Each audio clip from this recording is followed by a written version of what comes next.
Welcome to the podcast, Let the Prophet Speak. Today we continue our study of the Book of Kings, this time beginning the second half of the Book of Kings, known as the Second Book of Kings, or Melachim Bet.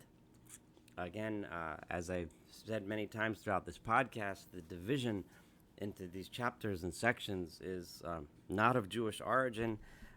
It was more later on during the days of Christian printing that the Book of Kings was divided into two, mostly for convenience purposes, in order to have better able to divide it into books. But because this became the standard, we call it Melachim Aleph and Melachim Bet, even though traditionally there is no actual division. It's all one Book of Kings, written, as tradition teaches us, by the prophet Yirmiyahu, the prophet Jeremiah, and all as one book.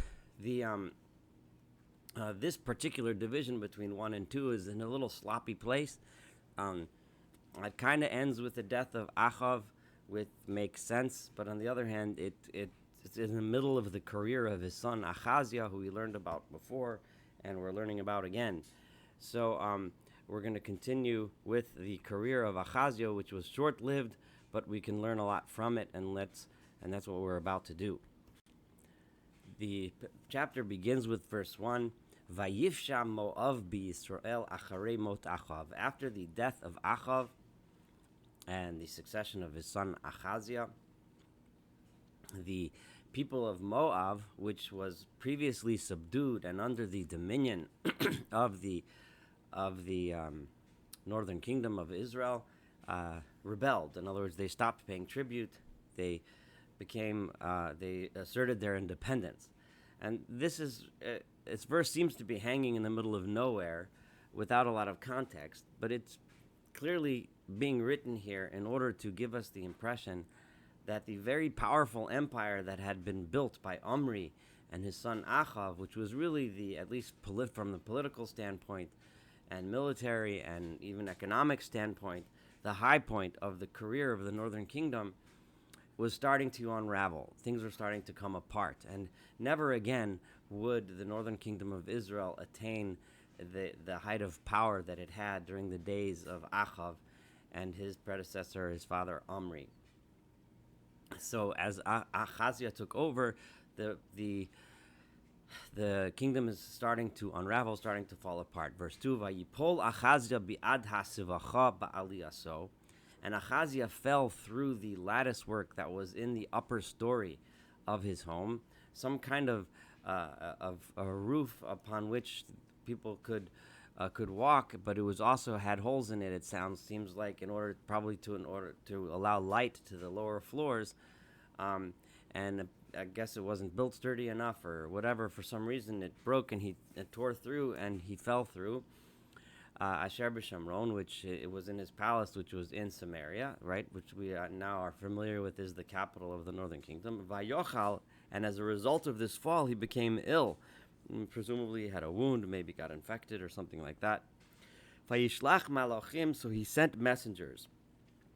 Vayomer alei, he told them, L'chu dirshu b'Baal Zevuv Elohei Ekron. Go and seek out counsel from the god, the idol, Baal Zevuv, which translates pretty well to Lord of the Flies.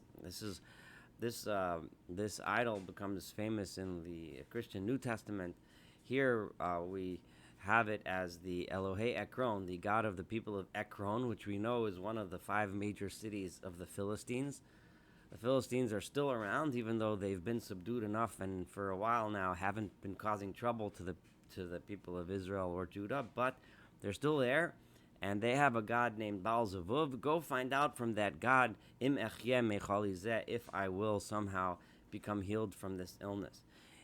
So here we have a king of Israel sending a delegation to an idol of another nation, which obviously raises a whole host of problems. For one, the most obvious one and the most important one is, why are you sending a delegation to an idol if you can or should be addressing the one and only God himself, who is the God of Israel? So this just shows the depth to which Ahaziah had sunk in idolatry.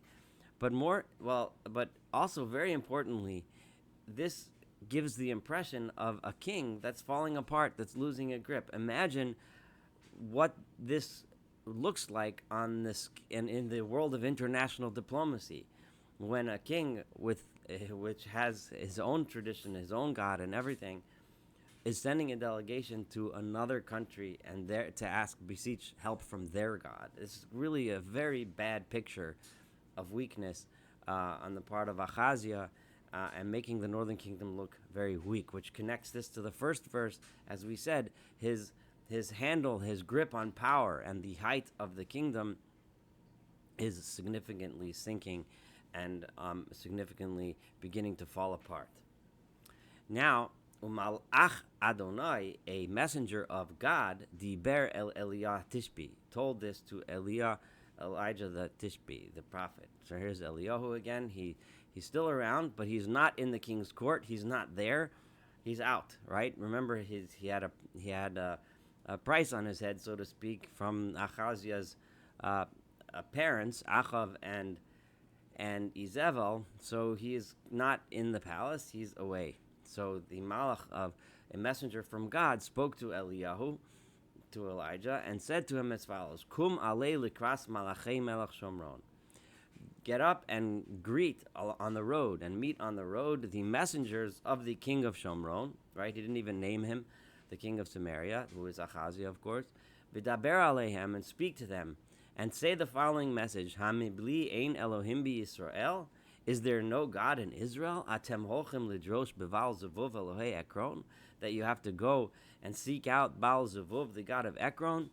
I would like to point out that modern scholars assume that Baal Zevuv is one of the interesting places where the Tanakh, where the prophets are kind of poking fun and being a little sarcastic here, because the probable correct name is Baal Zevul, which means Zevul, which would mean in ancient Hebrew a dominion or glory. So Baal Zevuv is a form of the Baal god, which we are familiar with, but it's a Baal god of glory, of dominion, of something.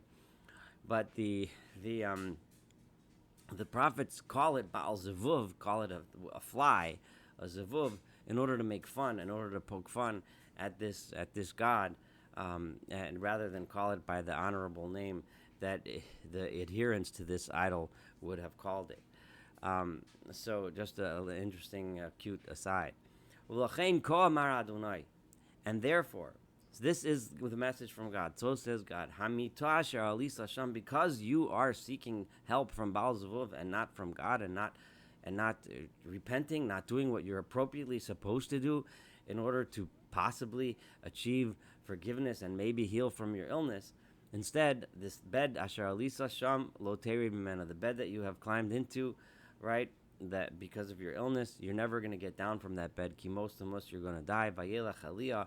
And Aliyah, after receiving this message of prophecy to deliver to the messengers, he went on the road to greet them, of course. Now, there's no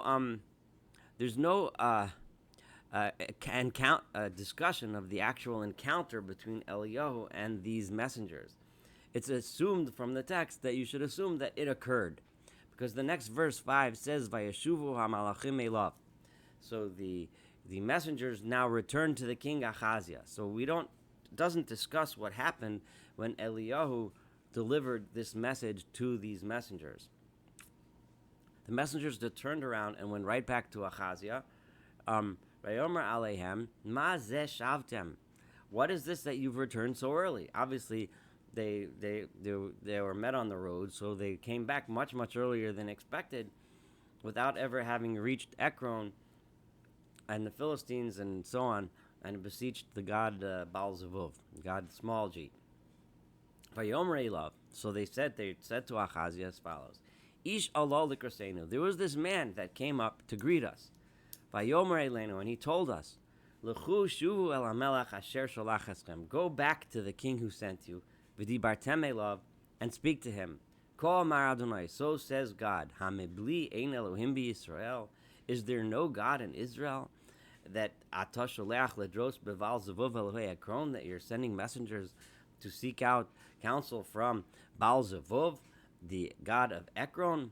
Lochein, because of you doing this terrible thing, hamita asher alisa sham lo tered mimena kimos tomas. The bed that you are climbing into, that you have gotten up into, you're not going to get down from, you will die. Now this brings up a whole bunch of questions. But there's a lot of things that we notice from this verse. First of all, they had a job from the king to go to Philistia, right? To go to Ekron and fulfill to fill the job that they were sent on. They had a diplomatic mission, and because they met some random guy on the road, they just said, some guy told us this message. They turned around and went back and didn't fulfill their task, which is pretty surprising. Why didn't they just tell the guy, well, I hear what you're saying, but sorry, we got a job to do, and this is our job. There must have been something that about the encounter with the man that scared them enough or convinced them enough that they should turn around. So that's one question that really kind of glares out at you. The other thing is that they didn't recognize, they had no idea who Eliyahu was. They had no idea who Eliyahu was, and we'll see that from the next two verses even more strongly. So, and one asks, and one would wonder, why is it that Eliyahu, the prophet whose job it was to prophesy to the people of the northern kingdom, was completely unknown to these people who were presumably somewhat, at least high up in the government? They had no idea who he was or what he looked like, which is, it's one wonders about Eliyahu's involvement and in what prophets are usually tasked to do, right? Like, what's going on over here? And these are questions, and I'm going to address them a little bit deeper in a moment. I just want to read the next couple verses first. Vayidaber alehem. So the king said to them, well, who is this guy? And the king is probably thinking to himself at this point, this is obviously an assumption, these guys, just because of some random guy turned around, this guy must have been something, right, for them to decide not to fulfill the mission that I sent them on. So memishpat ish, what is this guy, what was he like? What was this guy like? Asher alol ekrastem, the guy who came to greet you. Vayidaber alechem es devar meila, and told you these things. The guy who greeted you and told you these things, what was he like? But Omer love, and they said, a very physical description. No description of his majesty, his grandeur, the power of his words, or anything, but a very basic description. Ish Baal Se'ar. Excuse me. He was a hairy man. So imagine a person with long hair, with imagine a wild, unkempt kind of beard, sort of. This is an image that you think of. Some have even proposed that Eliyahu might have been a Nazir, a Nazirite who doesn't cut his hair, but a hairy man, ve'ezor or, and he had a leather belt, azor b'masnav, that was wrapped around his loins, so around his waist.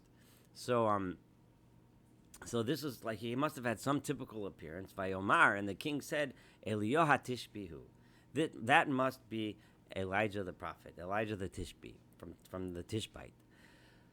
So the king recognized who he was. The king knew. He grew up in the house of Achav and Izabel, and Eliyahu had been there enough and had made enough of an impression there that the king would know who he was. But apparently he was so absent from that house, that royal house, that the people in the royal house didn't even recognize who he was. Vayishlach Elav. And so what did the king do? He sent to him, in other words, sent to Eliyahu, Sar Chamishim V'chamishav, an officer who was in charge of 50 troops plus his troops. So presumably an officer with his 50 men. Now that's how the soldiers were divided, by 50s, hundreds, thousands. So this was a reasonably high-ranking officer with 50 troops. Vayal Elav, and he went up to him. Vihine Yoshev al Rosh Har, and they found Eliyahu at the top of a mountain. Vayidaber Elav, and they spoke to him. Ish Elohim, man of God. Hamelach diber Reda. The king said, you should come down. Now, there's a few things in this verse that also stand out. It doesn't say anything about what the king wanted this officer and his soldiers to do. It just said he sent to him. He sent to Eliyahu, Sar Chamishim v'Chamishav. An officer and his troops. It doesn't say a word about what Ahaziah told his men he wanted to do with Eliyahu. We can infer from what the soldiers did. Maybe we can infer that he told them to bring Eliyahu to the palace, right? And so they addressed him and said, "Man of God," right? The king said, "Come down." Now, the commentaries, most of the traditional commentaries assume that Ahaziah was angry with Eliyahu, just like his mother and his father were, and wanted to have him killed. And the reason why he's sending soldiers was in order to forcibly take Eliyahu and bring him to the palace in order to be executed, right? Because Eliyahu had a price on his head for a long time. And that's one way of understanding this story. But that way of understanding the story raises a lot of questions. And I would like to point out, and I'm going to use a very interesting parush, a very interesting commentary by the Ralbag. That's Rabbeinu Levi ben Gershom, otherwise known as Gersonides, who made an interesting comment. And a lot of writers, modern and older writers, didn't quite understand what the Ralbag was aiming at, what he was pointing at. But I'm going to take this Ralbag's comment and have us follow through with it through this entire story, which will shed a tremendous amount of light as to how at least the Ralbag understood this story. And as you hear it, you'll think about whether this makes sense to you, whether it agrees with you or not. But here it goes. What does the Ralbag state? Why did Ahaziah send to Eliyahu messengers? And why did he send them this ranking officer and his troops? So the Ralbag makes a very interesting comment. Shesholach Ratzalomar. Shesholach leEliyahu lichvodo likrolo. He sent this messenger to Eliyahu in honor of Eliyahu in order to call him, right? To come. In other words, he sent an honorable guard, an officer, a high-ranking officer, Sar Gadol, a great officer, a high-ranking officer, so that, and with his entourage of 50 soldiers, in order to honorably bring Eliyahu back. What would be the the next question, right? We said that the people went and the soldiers said, the king said, "Reda, come down." The Ralbag makes another comment, which is very important, and that is, "Yidmeh midivreim." It seems from their words, "Shehem hayu rotzim la'avio imoim b'achra." They wanted to bring him by force, mitzad mitzvah samelach, because of the king's command. In other words, they had made this decision on their own. Now, this paints a very interesting picture. So what we have here is an Ahaziah who is sick in bed, and he hears this message, right? And he sends an honor guard to escort Eliyahu, not to force him. The people assumed that the king wanted to force Eliyahu to come, right? But in actuality, Ahaziah wanted to bring Eliyahu, and the logical conclusion that one would make from at least the Ralbag's understanding of what's going on here, and I'm going to go with this because it fits very well with the words and it makes a lot of sense, was that Ahaziah actually wanted to hear Eliyahu's message and see if maybe he can turn around. Maybe he can repent. What the verses here are trying to show is that Ahaziah actually wanted to send an honor guard, so to speak, to bring and escort Eliyahu in order to get the message from him and maybe thus reverse this decree of death that he had heard from God. And maybe there's a way he can turn around. Maybe there's a way he can change. The people around him, on the other hand, didn't understand that. The people around him thought the king just wanted to force Eliyahu to come because he was angry. But that was not the intention of the king. So what's going to happen here is Eliyahu is going to get upset with these men. Are you trying to force me? And Eliyahu makes the assumption that they are here under the command of the king, and Eliyahu doesn't get the opportunity to go and maybe bring Ahaziah around and maybe use this opportunity of this illness to help Ahaziah see the error of his ways, because he thinks that Ahaziah is coming to force him to come, because that's how the men presented it. So Vayane Eliyahu, and so therefore Eliyahu answered Vayidaber, and he spoke El Sarah Chamishim to the officers leading the 50, this officer. Ve'emish Elohimani, you're calling me man of God. If that's the case, then what are you telling me by the command of the king I should come down? Right? What do you mean you're trying to force me? If that's the case, Tered Eish min hashamayim, then may a fire come from heaven, v'tochalos chavies chamishacha, and he can swallow up. In other words, you're trying to force me. Forced is nothing. I represent God. You can't force me to do anything. God comes before the command of the king. V'tered Eish min hashamayim, and sure enough, a fire came from heaven, v'tochalos chavies chamishav, and it devoured and consumed him and his men. So here you have a huge missed opportunity, right? A huge missed opportunity, and an act from Eliyahu where this could have happened in a completely different way. Had the men presented themselves differently to Eliyahu, or had Eliyahu went with them, possibly he may have influenced Ahaziah in the right direction. But that's not what happened, and this opportunity may not ever come again. Now let's see what happens. Verse 11, Vayashav vayishlach elav sarcham, and I'm explaining this according to the Ralbag, following his ideas and taking them to their logical conclusions. Vayashav vayishlach elav sarcham mishim acher. So the king went and sent another officer over 50, vachamishav, and his troops. Vayan vayidaber elav, and he also spoke to Eliyahu and said the same words. Ish Elohim, man of God, Ko Amar HaMelech, so says the king, Meheira Reda, quickly come down. So he didn't even say it based on, he didn't even, he went even beyond the arrogance that the first officer used. He said, get down fast, or right now. You better listen. Now, the commentaries have a difficult time understanding how this person could possibly have not learned his lesson. How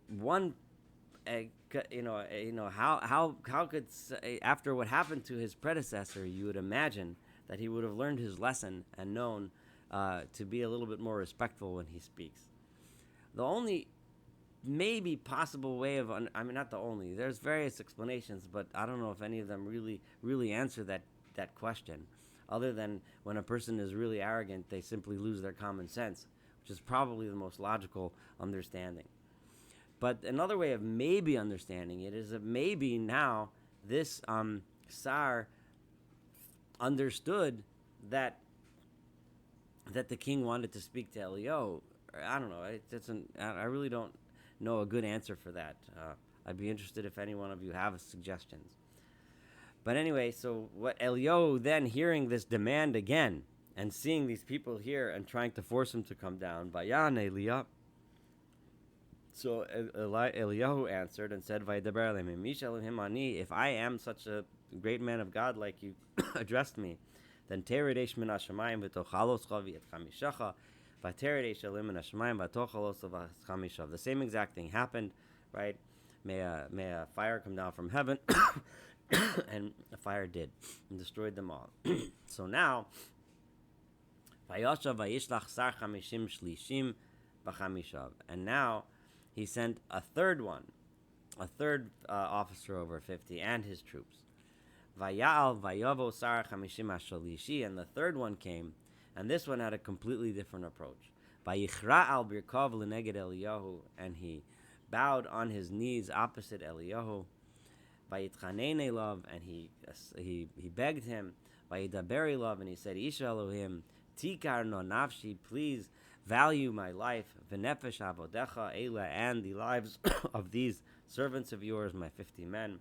Chamishim, these 50 men, be'inacha, in your eyes. In other words, value our lives. Please don't destroy us. He kind of learned the lesson. He did not want to be killed like his predecessors.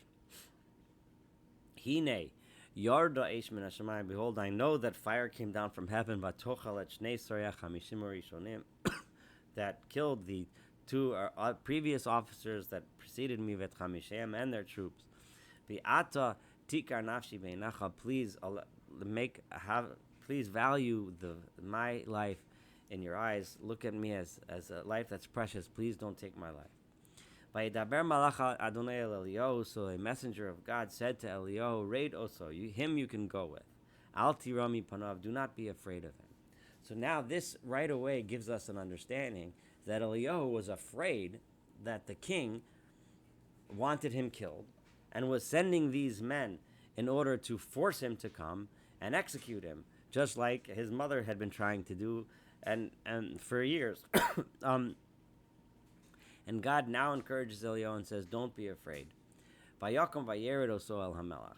Even though that may not have been true according to Rabag. In other words, Eliyahu was afraid. He was paranoid that this was going to happen, even though the real reason why he was being sent for was Ahaziah wanted to talk to him. But now we set up a situation, and if you follow the logic of the Rabag's commentary all the way through, at this point, after Eliyahu just slaughtered at least 102, that's the two officers and two sets of 50 men, of his men, now it's a situation where Ahaziah really can't anymore bring Eliyahu into his palace and have him, minister to him, so to speak. We've set up a situation where Eliyahu is now an enemy to the king, and that's how the king will approach it. But God reassures Eliyahu that despite this enmity, despite this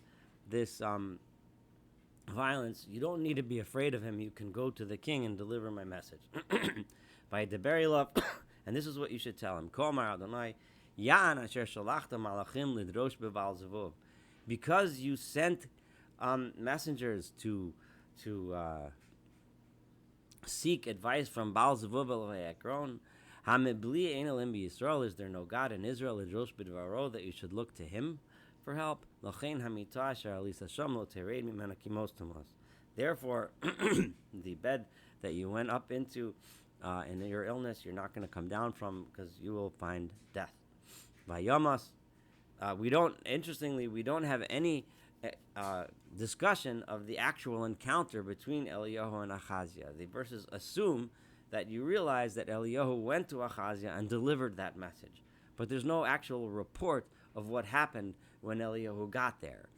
It's just kind of assumed. It just says that he ended up dying. Kidvar Adonai asher diber Eliyahu, like the word of God that Eliyahu had spoken, Vayimloch Yehoram tachtav, and Yehoram, who was his brother, right, took over the kingdom afterwards.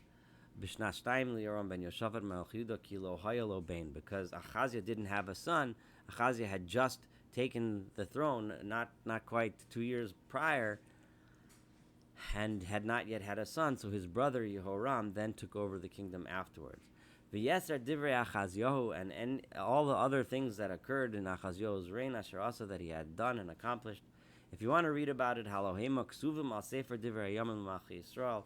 They're written in the Sefer Divrei Hayam Malachi Yisrael of the kings of Israel. You can go read it in the Chronicles of the Book of Kings. You're more than welcome to go read the history books, and they'll tell you everything you need to know about Ahaziyahu's career. But this, of course, is not a history book. This was written by the prophets only to teach us the lessons that are important for us to learn.